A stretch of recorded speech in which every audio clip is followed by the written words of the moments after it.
Your girlfriend lied to you. Size does matter. At least that's what game developers think, since the open world genre has been surging over the last decade. It's reached a point where franchises that were never originally open world, like Metal Gear Solid or Legend of Zelda, suddenly release open world entries, like Metal Gear Solid 5 and Legend of Zelda Breath of the Wild. Both are excellent games in their own regard, but it just goes to show that even giants like the MGS and Zelda series were influenced by open world mania. Return of the Incredible Machine Contraptions may have been the first game I ever played, but Metal Gear Solid 3 is my favorite game I ever played, and Legend of Zelda Wind Waker is in my top 10. I'd like to pose a question to you. Does making a game open world automatically make it better? To answer this, first we must ask another question. What is an open world game? According to the intrepid scholars at Wikipedia, the definition of an open world game is a virtual world in which the player can approach objectives freely as opposed to a world with more linear and structured gameplay.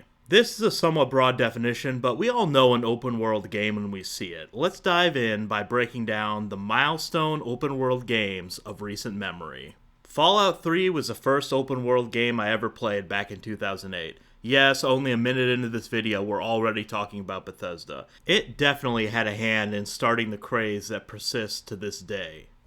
Despite what revisionists might tell you, Fallout 3 had everything you would want in an open world game. The fact that it performed so horribly on consoles, it would randomly crash frequently. And every so often, a glitch would cause you to be unable to complete an important quest, rendering the save that you logged countless hours in ruined. All those technical setbacks weren't enough to stop guys from playing the game. I would know because I did. That's how beloved it clearly was. Revisionists are now vanquished. None can deny that Fallout 3 had an interesting world that drew you in and made you want to transverse every centimeter of it. The map had that X factor. You could look in any direction, walk in that direction, and find something valuable, beguiling, cool, or memorable. In 2008, I was so completely hooked on Fallout 3 that I would have skipped anything, even sex, just to stay in that post-apocalyptic world a little longer. Bethesda is like that one friend from high school who you used to be close with, but now every time you see them, they feel less and less like the person you once knew.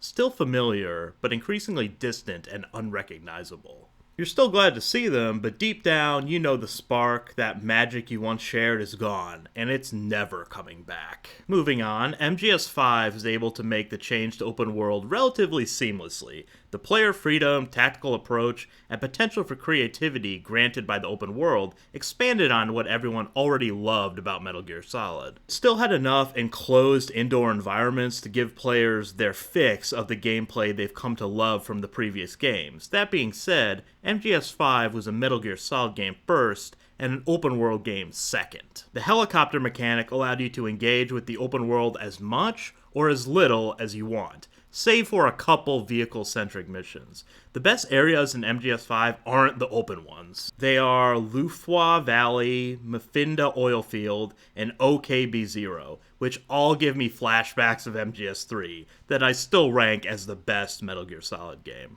Another gripe I have is that the open world makes the game a bit too easy, even if you play with only non-lethals like I always do. Arrive at an outpost, take out all the soldiers with the trank gun or the trank sniper, extract them all, profit. If you screw up and get caught, just run away and wait a little bit. I wouldn't say MGS5 was great despite its open world, but I would argue that the open world format isn't essential to its success.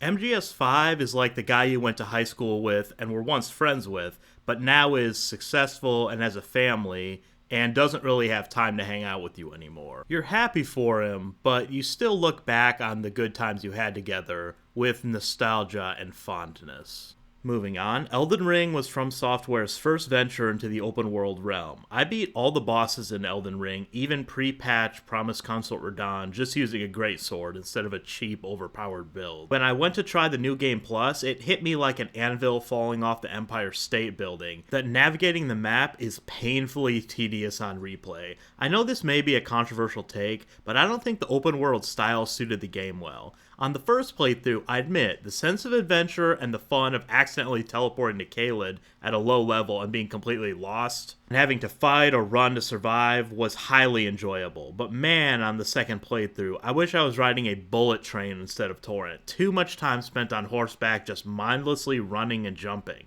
Also, the incentives to explore just suck. It was just items that you would never use unless you were some very specific build. On the other hand, I have replayed Dark Souls 3 multiple times. I have even beaten the game at level 1. It has much better replay value and is overall a better game.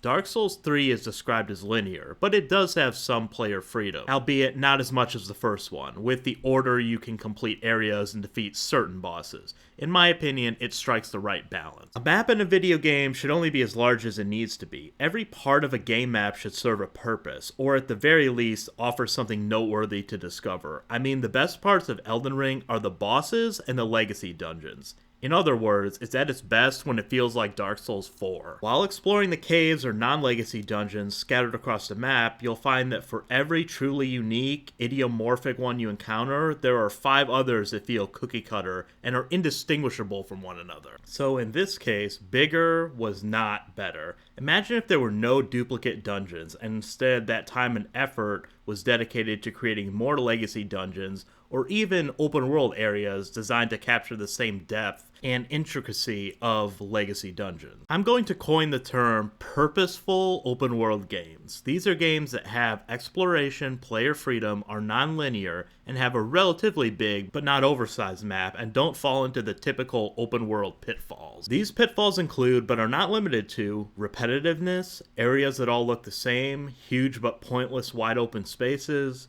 power creep, lack of looting incentive, general bloat, and uninspired quests. Let's take a look at a couple examples from the pre-open world era. Now, I'm aware that the open world era doesn't have a definitive starting year. Just look at Elder Scrolls II Daggerfall, which had a map larger than Oblivion or Skyrim, but was released in 1996. For the purposes of this discussion, I'll define the 7th generation, the era of the PS3, Xbox 360, and Wii, as the official starting point, as it was during this time that hardware advancements made open-world games truly viable. In the 6th generation, the graphical limitations of the GameCube, Xbox, and PS2 compelled developers to create more focused, meticulously crafted games that prioritize quality over quantity. First example, The Legend of Zelda Wind Waker, unveiled on December 13th, 2002.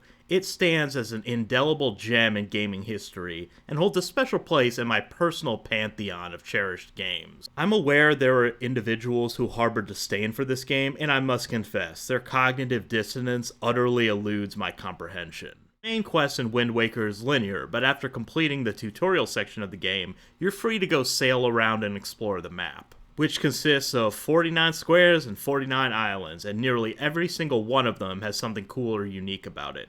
Going out to sea, sailing into the deep blue, and finally seeing that silhouette of an island in the distance always piqued my curiosity. I guess it makes sense that growing up, my favorite book was Treasure Island. Wind Waker had that exploration fun factor that is crucial in a focused open world game. After all, the original Zelda was entirely open and explorable, so Wind Waker is just returning to its roots anyway.